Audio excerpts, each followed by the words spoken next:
Students, now I am going to discuss about the works of Garibaldi and Victor Emmanuel II towards the unification movement of Italy. In my previous classes, I explained about the works done by Giuseppe Mazzini and Count de Cavour in the unification movement of Italy. The remaining task was completed by Garibaldi and Victor Emmanuel II. The third stage of Italian unification was achieved by a great patriot called Garibaldi. Garibaldi was well known for his patriotism. He was born in 1807 at Nice, one of the Italian states. He became a member of Young Italy at the age of 24. Young Italy was founded by Giuseppe Mazzini. He also took part in revolutionary activities. Because of his nationalistic activities, he was given death sentence. During that time, he managed to escape to South America and took shelter there, and in South America he lived in exile for 14 years. Later he got a large number of followers at Geneva who were prepared for any sacrifice for the sake of their country. With the help of his followers, he formed an army called Red Shirts. He brought his followers together and formed an army called Red Shirts. During the 1848 revolution, he returned to Italy and took part in the Italian national movement.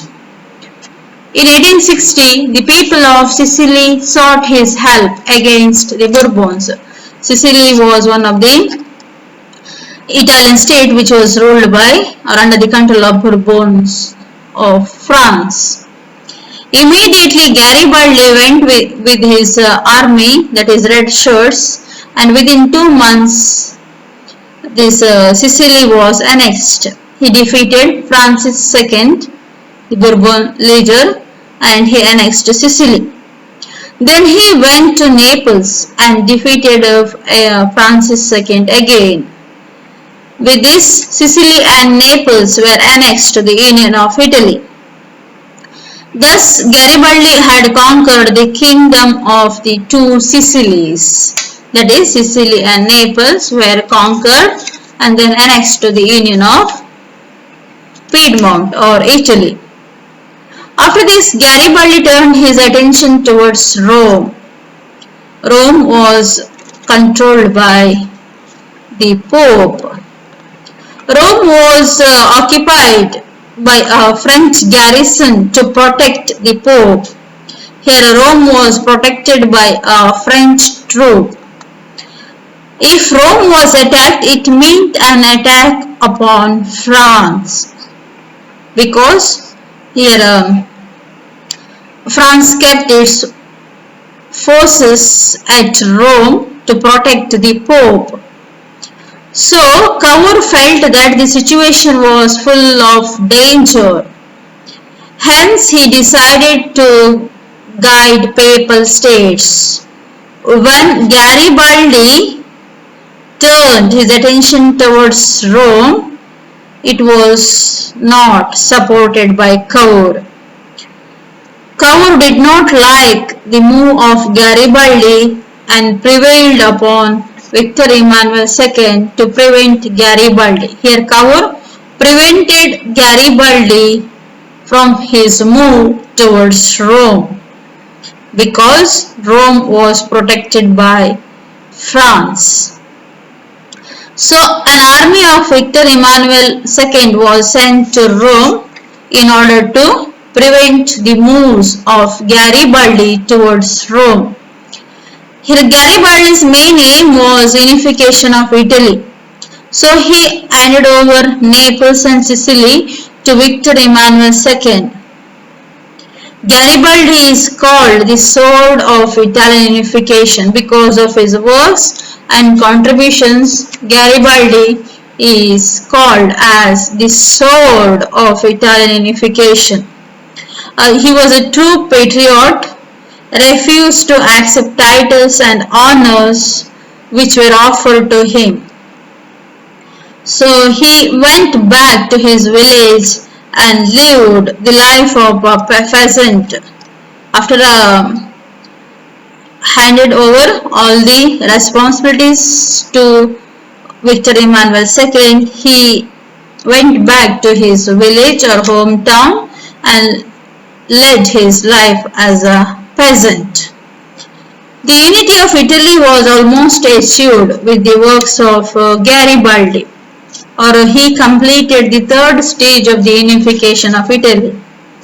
After Garibaldi, the remaining task was completed by Victor Emmanuel II. He completed the work of Italian unification. He was a king of Sardinia. He was a patriot himself and an honest king of Italy. He was an Italian king and he became the ruler of Piedmont, Sardinia. He achieved the unification through peaceful negotiations. He achieved unification of Italy through peaceful negotiations. He appointed Count Cavour as the Prime Minister. In 1861, Cavour united most of Italy. In 1861, a new parliament was convened at Turin and Victor Emmanuel II was proclaimed as the King of Italy. In 1861, Victor Emmanuel II was proclaimed as the King of Italy.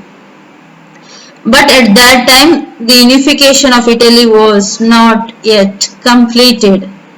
Venetia and Rome were yet to be added. Venetia was under the control of France and Rome was under the control of the Pope. So these two states, Italian states, were remained outside the Union of Italy, that is in 1861. In 1866, Austro-Prussian War was broke out. Austro-Prussian war between Austria and Prussia.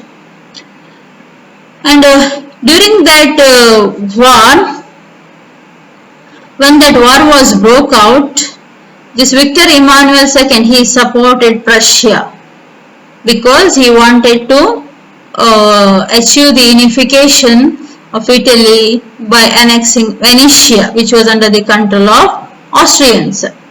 When this Austro-Prussian war was broke out, Victor Emmanuel supported Prussians, and the result of this war was Prussia defeated Austria.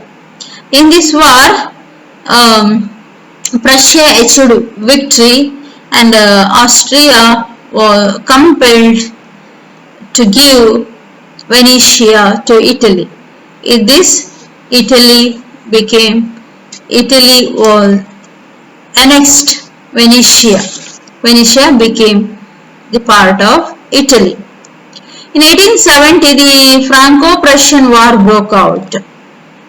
When Prussia invaded France, Napoleon III withdrew from Rome. The French troops, which had been kept for the protection of the Pope. Here, Franco-Prussian War forced Napoleon III, the ruler of France, to withdraw his troops from Rome, which he had kept for the protection of the Pope. Immediately, troops of Victor Emmanuel II entered Rome. When this France withdrew its troops from Rome, immediately the troops or the forces of Victor Emmanuel II or Italian forces entered the city, eternal city of Rome. In 1871, the troops of Victor Emmanuel II occupied the eternal city of Rome. With the occupation of Rome, the work of unification of Italy was completed. Rome became the capital city of United Italy. Here, in this way, the patriotism of Mazzini, the wars of Garibaldi, the diplomacy of Cavour, and the works of Victor Emmanuel II were finally leads to the unification of Italy. So here, Joseph Mazzini, Cavour, then Garibaldi and Victor Emmanuel II, they became the architects of Italian unification and completed the work of unification of Italy in 1871. So this is all about unification of Italy. Thank you, students.